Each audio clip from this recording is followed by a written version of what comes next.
Congressman, what is going on now? You had Trump flying with old Rosenstein the other day down to, where the heck were they flying, to Florida? Yeah. And I saw Rod at the White House at the Kavanaugh thing, and I said, "What'd you sprinkle some pixie dust on the president? What'd you do?" He said, "Suddenly you're best friends." What's the theory there, Congressman? I don't know, but I still know the facts are the facts, and they've yet to give us the McCabe memos that we subpoenaed. There are all these stories out earlier this week that talk about how serious they took the alleged comments Mr. Rosenstein made about actually recording the president in the Oval Office wearing a wire or tape recording, whatever they were, or phone recording, whatever they were going to do. And there's the fact that it now looks like Mr. Rosenstein's not going to show up tomorrow. So we don't know that for sure, but we're starting to hear rumors that he's not coming to talk to Congress like he was supposed to tomorrow in the Judiciary Committee. So, well, maybe he thinks that because he has a good relationship with the president now, he doesn't have to come. Well, maybe, or maybe it has something to do with the stories that were written that said, you know what, he said this to the stories have said he said this to Mr. McCabe and Miss Page, and they then went and talked to Mr. Baker. So, look, we'll hopefully he'll change his mind and he'll be there tomorrow so we can ask him the questions that I think American people deserve to have the answers to. Congressman Jordan, explain James Baker, the man who is the attorney at the FBI, and why his involvement in all of this and his contacts are so important to the narrative of how this whole Russian investigation was started. Because he's the chief counsel.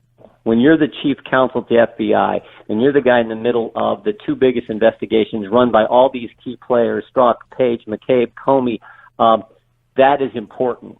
And when it's now being reported that he talked to both McCabe and Page shortly after this meeting took place with Mr. Rosenstein, and that he understood it to be a serious comment made in that meeting, that's why we need to talk to Mr. Rosenstein. And never forget the fundamental facts.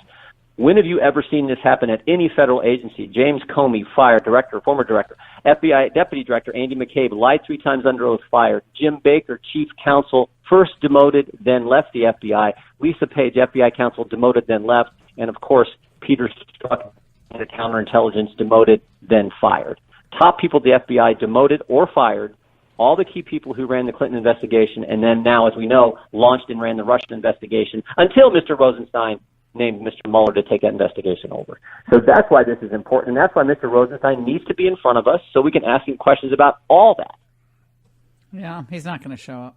There's no way he's coming. I don't think he is either. That's my prediction. I don't think he is either. No. He's not going to. He's not going to come. I also, I've got to say, I don't understand why they claimed it was a joke, and maybe I just don't have the sense of humor I really thought I had. But I don't think that was all that funny. Like, I'm going to wire myself. Or get wired, go and tape the president, and then get the 25th Amendment going. I don't understand that. Why is that funny? I agree with you. I agree with you completely, Laura. You shouldn't be joking about matters like that in front of subordinates. I mean, this is the guy who, in effect, is running the Justice Department. And whether it's sarcasm or a joke or what, it should not be said. Particularly, remember the time that this was done. This was when the whole stinking town was all spun up. This is between May 9th, 2017 and May 17th, 2017. May 9th is the date Rosenstein writes the memo that the president then uses to fire Comey. May 17th is when Rosenstein names Mueller as the special counsel. Sometime in between there, and it looks like it happened on May 16th, is when this alleged conversation took place. So even joking about something in that time frame when that whole city was all spun up about, the special counsel and obstruction of justice and all those issues, all the more reason why you should not be saying something, even if it was a joke. Well, again, the main question that is on the table, I think, is, well, Mueller's going to do what Mueller's going to do, but the main question on the table is, why did you surveil an American citizen based on information you received from and paid for from the opponent of Donald Trump?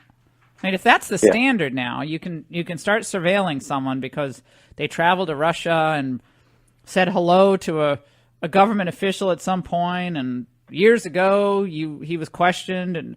But poor old Carter Page, I mean, where does he go to get his reputation back, and where does he go to get his legal fees paid? I mean, he's just twisted in the wind for years. No, it's good you brought that up, because sometimes it's important just to go back to the basics. The Clinton campaign, the DNC, paid Perkins Coie law firm, who paid Fusion GPS, who hired a foreigner to go talk to Russians and put together a document that was completely false, totally bogus, totally uncorroborated, and that document became the basis for going to a secret court to get a warrant to spy on Mr. Page because he was associated with the other party's campaign. That is what happened here, and they used the press to get all kinds of information flooding the FBI. So Fusion GPS's Nellie Orr works for them. She gives information to her husband, who then funnels it to the FBI. So she gives information to Bruce Orr, a top Justice Department official. So you got all these sources sending the lie to the FBI, which gives it more credibility. I always say the more people talking about the lie, the easier the lie is to believe. And that's exactly what took place here. But it's still a lie, and they used that to go spy on the other campaign. It's as wrong as it gets. What's your sense about the midterm elections? I mean, do you think Kavanaugh, the energy from that, is going to sustain the Republicans to cut maybe some of the Democrat gains that they're still predicting in the House? How do you see this playing out? Yeah, I hope so. I was out and about across our district and was in Florida the other night, and people were fired up that our Senate held tough and confirmed a good man who was being attacked by the left. I think a lot of people are beginning to see that the left has gone completely crazy. We did a tweet the other day and had more people comment on this. We said today's left, applaud Kaepernick, destroy Kavanaugh.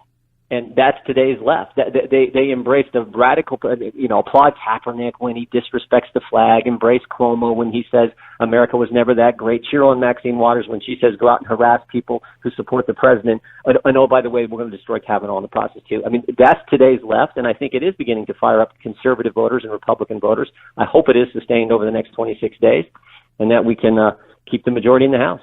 Do you look over your shoulder more now with what's happening out there? Yeah, I mean, I think you have to. I don't know if I shared this with you, Laura, but Polly and I, we were at back in June, literally 2 days after Maxine Waters did her first rant, and we got what I call the treatment from a lady. We were out, and we were in a line of people moving into the theater, and she just started yelling shame and evil and Jim Jordan, terrible, all this stuff. So, yeah, I mean, it's ridiculous. We would never do that to people who are on the left. But they seem to want to do that all the time now. So you do kind of just watch a little bit more. But, look, I wish they wouldn't do that. I don't think it's appropriate. Let's just fight about and argue about the ideas. Let's not make it personal. Let's not run people out of restaurants and do all the things that they're advocating. Well, they're going to do it. They vowed to do it, yep. And Yep. It's what they have now. They're holding on to the anger. By the way, there was an interesting thing which I forgot to ask you earlier, Congressman. Andy McCarthy, the former assistant U.S. attorney, Southern District of New York, he made this point on my show last night about Rosenstein and why the president may not end up removing him as deputy AG. Let's listen.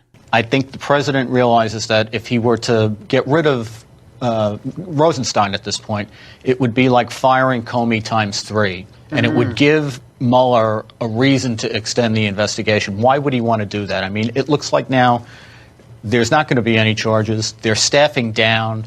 They've transitioned a lot of these cases that they brought to other components of the Justice Department. This is about over. What do you think about that? Yeah. I mean, it seems like things are pretty quiet, so they must be writing the report, correct?